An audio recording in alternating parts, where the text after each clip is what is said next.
That one in the back there does not light for some reason. Now, I think it's an igniter problem. I'm not 100% sure, but I'm going to change the igniter because that's the cheapest way to fix this. Now, there are a lot of videos out there on gas ranges, but not a whole lot on the cooktops. So hopefully this will be useful to you if you have a cooktop and you're dealing with a igniter problem. Now you can see this is a GE Cafe series, and the model is CGP9530 SL1SS for stainless steel. I don't know if yours is exactly the same as this. It'll be easy for you, but if not, you'll still be able to figure it out. This is just a basic process, and they should all be pretty much the same, you would think.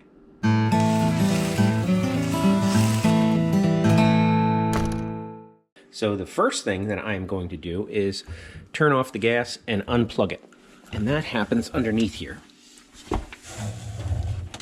Okay, it's unplugged, and then the gas valve is right up here. Okay. Nothing. Okay.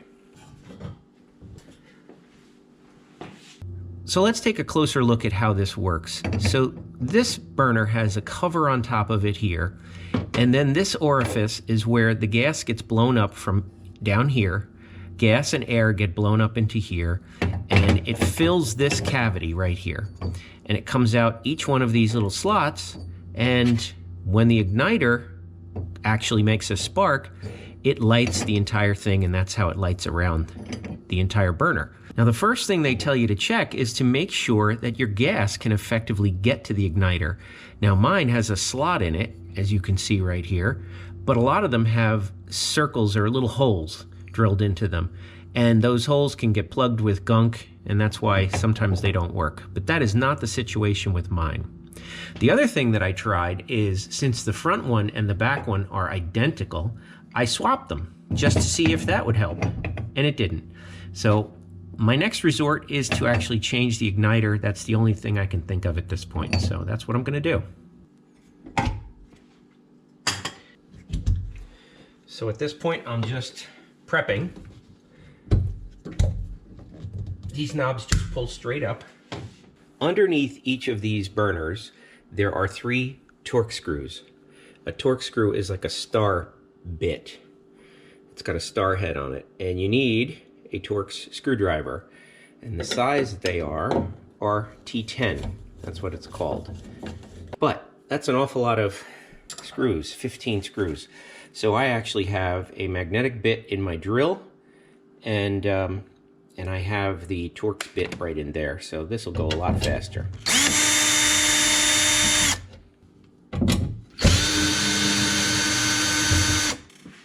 Okay, all the screws are out, and if you take this and try to lift it up, it may not lift up.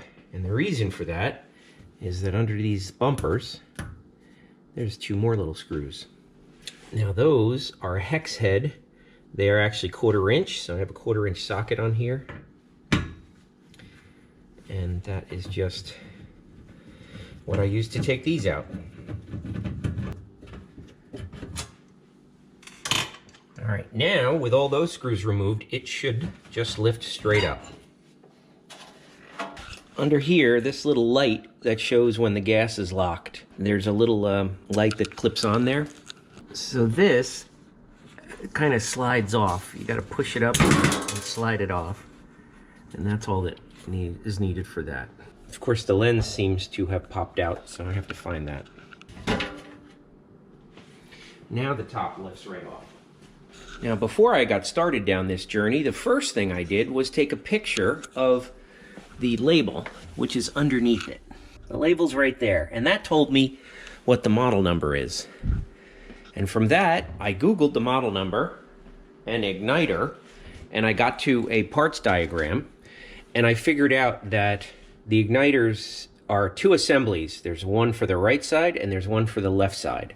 So I obviously had to order the one from the left side, which is what I have here. And thankfully, the colors match, so I know I got the right one. Now, to remove the igniters, there's a little clip that has to be pulled out of the side. So I kind of wiggle the igniter and pull the clip out the side. There. So that's the clip, and then the igniter just pulls right up and comes out that slot. The wire comes out that slot, so don't lose the clips. Clip and igniter. Now I need a flat blade screwdriver here to take off the igniter assembly.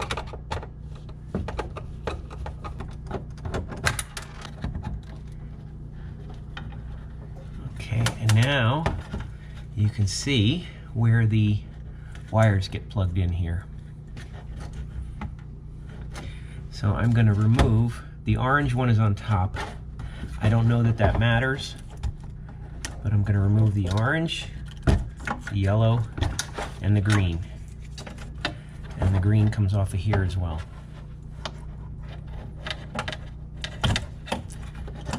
Okay, and I just need a pair of needle nose pliers to get this out of here. And the only other thing that's holding it in is this green ground screw right here. And that happens to be the 1/4 inch.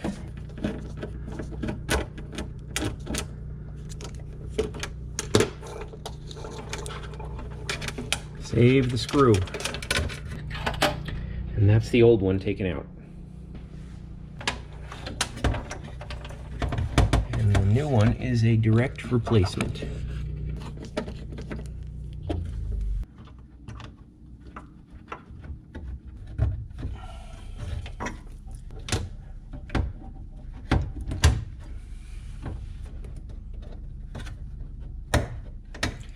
All right, exact replacement. Everything fits perfect.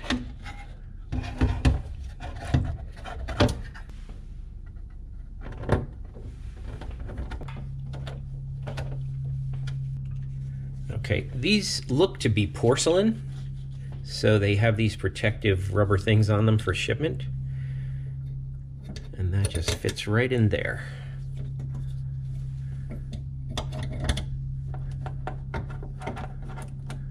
And then the little clip goes back on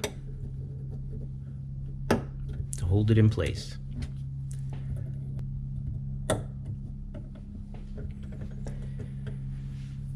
Okay, at this point, I'm going to plug it back in and turn on the gas. Very hard to reach. And give it a test. Okay, I can just put a couple of knobs back on and just put these on temporarily. And now that the gas and the electric are on, let's give it a test. All right, front one works fine. And that's great. The back one works fine as well. So that solved the problem for me. And I don't really know what was wrong with it.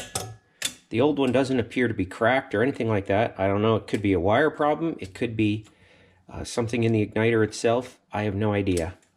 It was intermittent at best. So I'm glad I got it taken care of.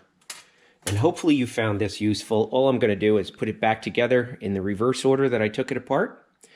And if you like the video, please give it a thumbs up, and I will see you in the next one. Hey there, if you're new to the channel, be sure to subscribe and hit that bell icon to be the first to know when new videos are posted. Look for HandyDadTV on Facebook, Twitter, and Instagram, and visit the website HandyDad.tv for more great ideas and information.